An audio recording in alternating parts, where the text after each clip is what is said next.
Friends, good morning. Sangeeta's ব্লগে তোমাদেরকে সবাইকে স্বাগত। তো আজকে একটা নতুন ব্লগ নিয়ে আবার তোমাদের কাছে চলে আসলাম। আজকে সানডে, তো ছেলের আজকে আঁকার ক্লাস রয়েছে, তো ওকে এখন ডাকবো, ডেকে রেডি করাবো, কারণ ও এখন ঘুমাচ্ছে। কেটে দিয়েছে। তো চলো ওকে ডাকি, ডেকে রেডি করাই, কারণ অনেকটা লেট হয়ে যাবে, নয়তো 10:30 থেকে ক্লাস, এখন 10টা বাজে। চলো রেডি করি, আবার তোমাদের কাছে ফিরে আসছি। গুড মর্নিং বলে তো, গুড মর্নিং বলে তো, জোরে বলো, শুনতে পাচ্ছে না কেউ। তাড়াতাড়ি আসো।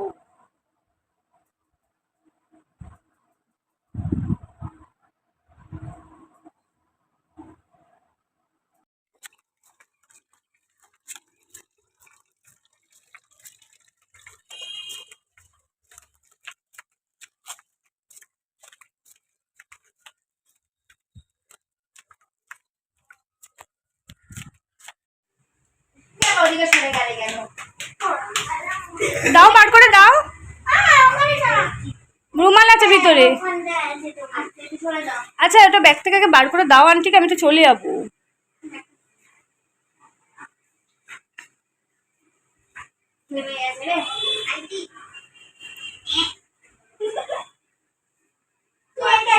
চোখ ব্যাগ দেখে বার কর।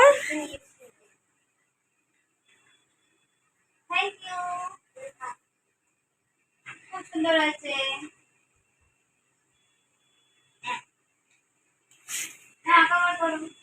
তো দেখো বন্ধুরা, ওকে এখন আঁকার ক্লাসে দিয়ে আমি বাড়ি ফিরছি। তারপর দেখো বন্ধুরা, ওকে আঁকার স্কুল থেকে ফিরে ছেলেকে দিয়ে আসতে আজকে আমিই গেছিলাম। তো ওকে দিয়ে এসে বানিয়ে নিচ্ছি চা, কারণ প্রচণ্ড ঠান্ডা লেগেছে।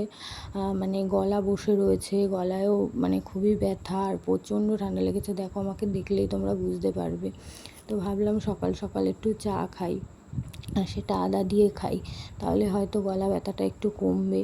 কারণ জানো তো, অনেকটাই জল ঘাটা পড়ে আমার, যেহেতু আমি সবসময় ফেসিয়াল, কালার, শ্যাম্পু এইসব করি, স্ট্রেটনিং এইসব করি, তাতে জল ঘাটাটা একটুখানি বেশিই পড়ে।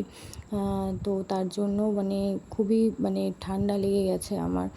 আর সারাক্ষণ এসি আর জল একসাথে, তো দুটোকেই করতে হয়, মানে দুটোর সঙ্গেই থাকতে হয় আমাকে, তার জন্য ঠান্ডাটা একটু বেশিই লেগে গেছে। তো ভাবলাম দেখি একটুখানি সকাল সকাল চা খেয়ে যদি ভালো লাগে। তার মধ্যে আজকে যা রোদ্দুর, বাবা প্রচণ্ড। এই ছেলেটাকে নিয়ে গেলাম, ও প্রচণ্ড কষ্ট হয়েছে গো। আর মানে ছেলেটাও হয়তো ভাজা ভাজা হয়ে গেছে। আর দেখো, অনেক জামা কাপড় আমার, ডেলিকার ডেলি প্রচুর জামা কাপড় পরে। আর কালকে তো ছেলের স্কুল আছে, আজকে যেহেতু সানডে ছিল, তো ছুটি ছিল, তাই ভাবলাম ওর জামা কাপড়গুলো যদি সকাল সকাল কেচে দিই তো ভালোই হবে, শুকিয়ে গেলে মা মেলে দিতে পারবে।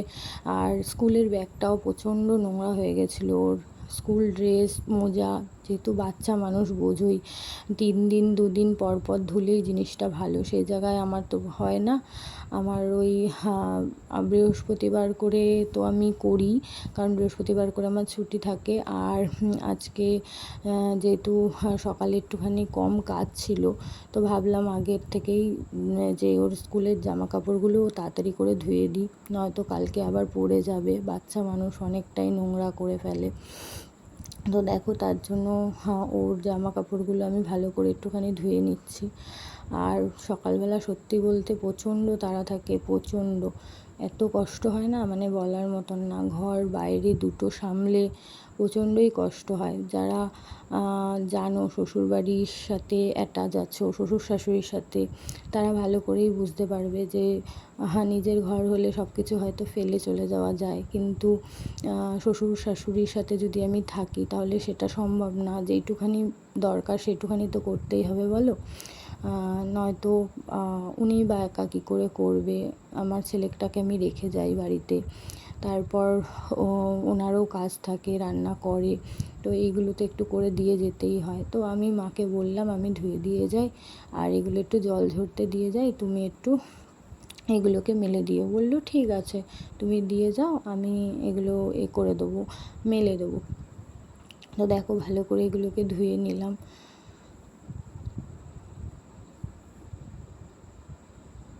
স্কুলের ব্যাগটা তো মানে যে কত নোংরা হয়েছে মানে বলার মতো না। কবের থেকেই ভাবছিলাম যে কাচবো, তো সেইভাবে কাচাও হচ্ছিল না।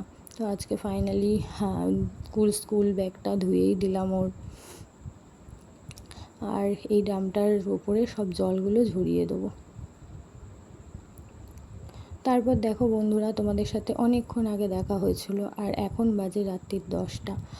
আর এখন আমি পার্লার থেকে বাড়ি যাচ্ছি, কারণ হচ্ছে আর মাঝখানে প্রচুর চাপ ছিল, যেটা আজকে সানডে, প্রচুর চাপ।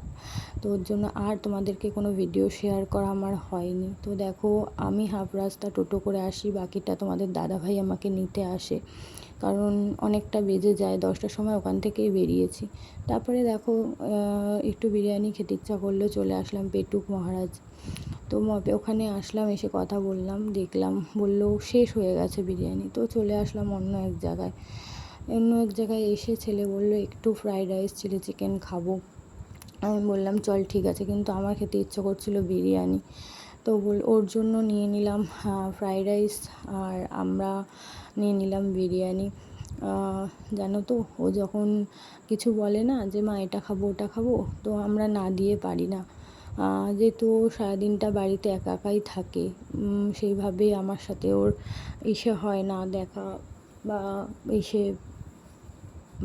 সারাদিন একটা যে সেটা আমার ওর সাথে হয় না। তো তার জন্য যেটা চায় সেটা না করতে পারি না।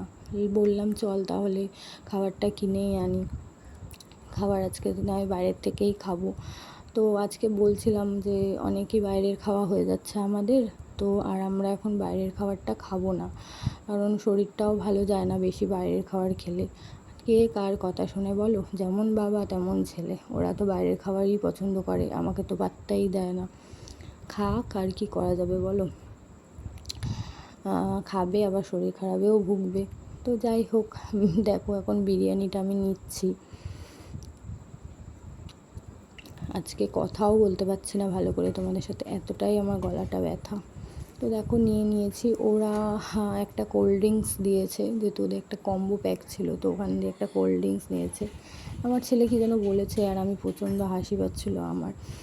হ্যাঁ, তো দেখো আমি হাতে ওটা এত ভারী, তো নিতে পারছিলাম না। তো তাড়াতাড়ি করে বললাম বাড়ি চলো, কারণ আমার শরীরে আর দিচ্ছিল না। দেখো এসেই বসে পড়েছি খাবার দাবার নিয়ে। আর আমরা এত তাড়াতাড়ি খাবার খাই না, তো আজকে সত্যি শরীরটা এতটাই খারাপ, আমি বললাম চলো গিয়েই তাহলে আমরা খেয়ে নেবো। আমাদের 11:30টার মধ্যে খাওয়া দাওয়া কমপ্লিট হয়ে গেছে। আর সবাই ঘুমিয়েও পড়েছে তাড়াতাড়ি। তো দেখো মহারাজাকে এখন দেবো আমি ফ্রাইড রাইস। তো মানে বাবু হয়ে বসেছে, আর সে নিচে খেতে পছন্দ করে না। সে হচ্ছে মহারাজা, তো তাই ও এখানটা দিয়ে বেড়ে ও চলে যাবে ওর গন্তব্যস্থলে, মানে খাটে একটা ছোট্ট টেবিল আছে, ওই টেবিলে বসে ও খায়। অনেক চেষ্টা করছি জানো তো বন্ধুরা, আমি ওই খাটে খাওয়া কিছুতেই ছাড়াতে পারছি না, যে খাস না খাটে, হবে না, খাটেই ও খাবে। তো ওর খাবার দাবার নেবে, নিয়ে সোজা চলে যাবে খাটে, দেখতেই পারবে তোমরা।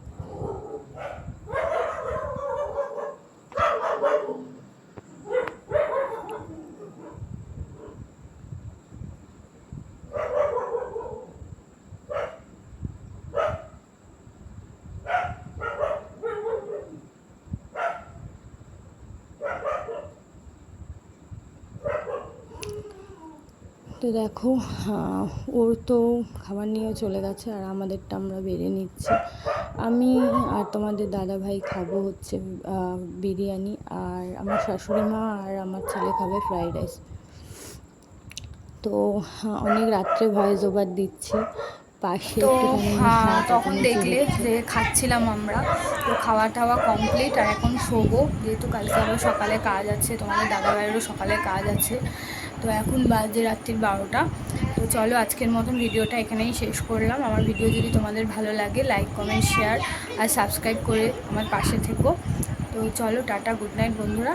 কাল আবার সকালে একটা নতুন অন্য কোনো ভিডিও নিয়ে তোমাদের সামনে আসবো।